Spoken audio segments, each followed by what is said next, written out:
Selamat berjumpa kembali di perkuliahan analisis wacana pertemuan kelima.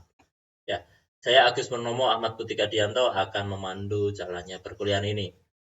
Oke, materi kita pada hari ini adalah jenis-jenis wacana. Nah, kita hari ini akan membahas jenis-jenis wacana dari berbagai sudut pandang atau dari berbagai perspektif. Baik, rekan-rekan mahasiswa yang berbahagia, yang pertama kita bisa melihat jenis-jenis wacana berdasarkan saluran komunikasi. Nah, di sini ada dua wacana yang dapat dikategorikan berdasarkan saluran komunikasi. Yang pertama adalah wacana tertulis. Wacana tertulis adalah wacana yang berupa rangkaian kalimat yang menggunakan ragam bahasa tulis. Ya, namanya juga tertulis. Jadi menggunakan ragam bahasa tulis. Tertulis seperti di buku. Nah, seperti berita yang ditulis, nah, kamu baca, itu namanya ragam bahasa tertulis. Kemudian selanjutnya ada wacana lisan. Ya, wacana lisan. Nah, selain tertulis juga ada wacana lisan. Wacana yang disampaikan dengan bahasa lisan atau lewat media lisan. Nah, seperti talkshow di TV. Nah, kamu bisa menganalisisnya melalui ilmu wacana, namanya wacana lisan. Dialog seperti ini juga termasuk wacana lisan. Kamu mendengarkan, nah ini termasuk wacana lisan. Oke, itu bisa kamu bahas berdasarkan saluran komunikasi. Selanjutnya, yang kedua itu berdasarkan peserta komunikasi. Nah, yang pertama ada wacana monolog. Ya, mono satu berarti hanya satu yang melakukan pembicaraan. Artinya apa? Artinya komunikasi searah. Wacana yang tidak melibatkan bentuk tutur percakapan atau pembicaraan antara dua pihak yang berkepentingan.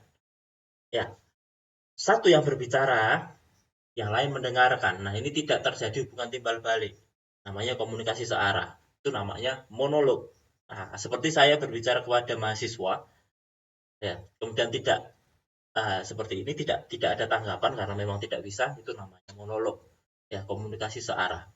Yang kedua, wacana dialog, yaitu dapat didefinisikan sebagai komunikasi timbal balik. Ya, saya berbicara, kemudian di depan saya ada mahasiswa, kemudian mahasiswa bertanya, itu sudah dinamakan dialog karena ada timbal balik. Si A berbicara, kemudian si B mendengarkan. Kemudian berganti, ketika ingin menimpali, si B kemudian gantian berbicara, si A mendengarkan. Itu namanya dialog. Nah, beberapa ahli menyebutkan dialog itu hanya untuk dua orang yang terlibat, si A dan si B. Ya, itu dialog. Kemudian polilog. Nah, karena beberapa ahli menyatakan seperti itu, kemudian ada namanya polilog, yaitu melibatkan lebih dari dua orang penutur.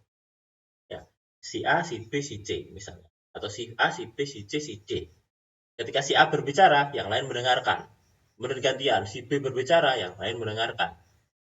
Si C berbicara, yang lain mendengarkan. Begitu pula dengan ketika si D berbicara, yang lain mendengarkan. Itu namanya polilog, lebih dari dua orang penutur. Nah, yang perlu kamu garis bawahi untuk dialog dan polilog itu harus memenuhi unsur-unsur pokok. Yang pertama harus ada pembicara dan penerima. Pembicara mendengarkan, pembicara penerima. Si A sebagai pembicara, si B sebagai penerima atau mendengarkan. Kemudian harus ada topik. Ya, harus ada topik yang dibicarakan. Ya. Kemudian harus ada alih tutur, pergantian. Si A berbicara, si B mendengarkan. Kemudian gantian. Si B berbicara, si A mendengarkan. Ya. Nah, ini saya berikan contoh. Ketika ada dokter ya yang sedang operasi ya, kemudian dia berbicara, ambilkan kapas itu, ambilkan gunting itu bukan termasuk dialog atau polilog. Mengapa? Yang pertama, tidak ada topik yang dibicarakan, itu hanya suruh dari menyuruh, ya, tidak ada topik. Oke. Yang kedua, tidak ada pergantian atau alih tutur, ya, karena hanya menyuruh ambilkan itu, ambilkan itu. Nah, karena akan operasi, ya, dalam operasi tidak boleh ada banyak hal yang mengganggu konsentrasi. Kalau ada dialog yang lain-lain, takutnya bisa mengganggu konsentrasi. Oke, yang ketiga, yang terakhir, yaitu berdasarkan bentuk penyajian wacana. Ya, ada beberapa hal yang bisa dikategorikan masuk dalam bentuk penyajian wacana ini. Yang pertama adalah wacana deskriptif. Ya, yaitu suatu wacana yang mengemukakan representasi atau gambaran tentang sesuatu atau seseorang yang bisa ditampilkan secara rinci. Ya, kata kuncinya adalah mendeskripsikan atau mengemukakan representasi.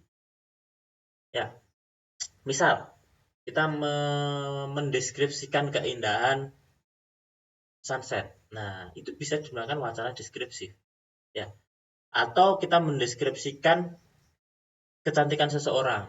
Nah, itu dinamakan juga bisa wacana deskriptif. Yang kedua, naratif. Ya, naratif sudah. Ini sudah pelajaran SMA saya kira.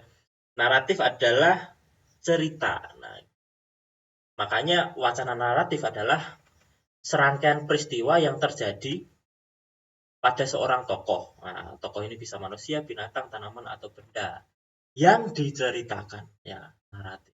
Yang diceritakan. Kita menceritakan sebuah peristiwa kecelakaan misalnya secara naratif. Nah, itu namanya wacana naratif.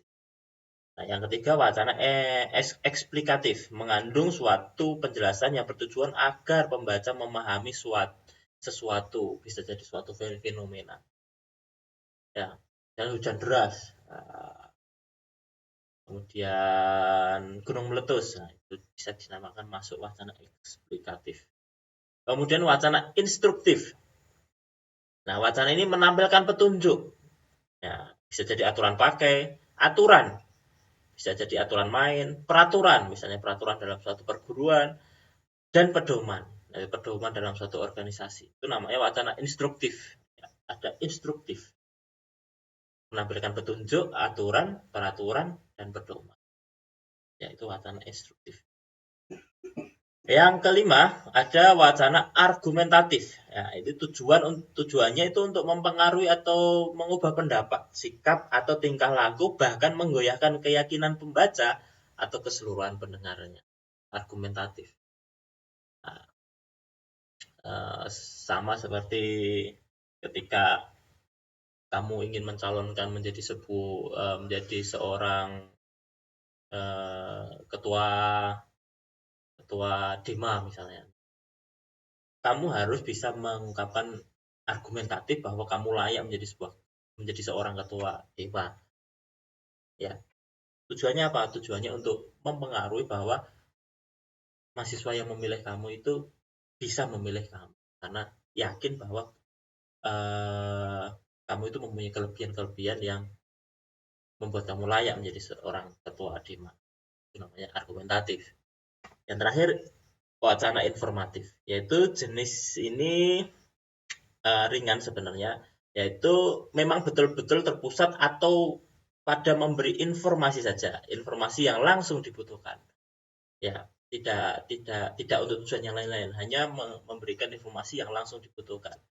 Misal, wacana pada jam praktek dokter, wacana jam kedatangan atau keberangkatan kereta api, bus, kapal terbang. Nah, itu kan cukup sederhana, tetapi menunjukkan informasi yang dibutuhkan. Ya. Praktek dokter jam sekian sampai jam sekian. Ya, selesai. Ya. Kereta A datang pada pukul ini, berangkat pada pukul ini. Sudah selesai. Nah, itu namanya wacana informatif. Baik, rekan-rekan mahasiswa yang berbahagia, saya kira cukup sekian, tidak usah panjang-panjang supaya tidak boros kuota.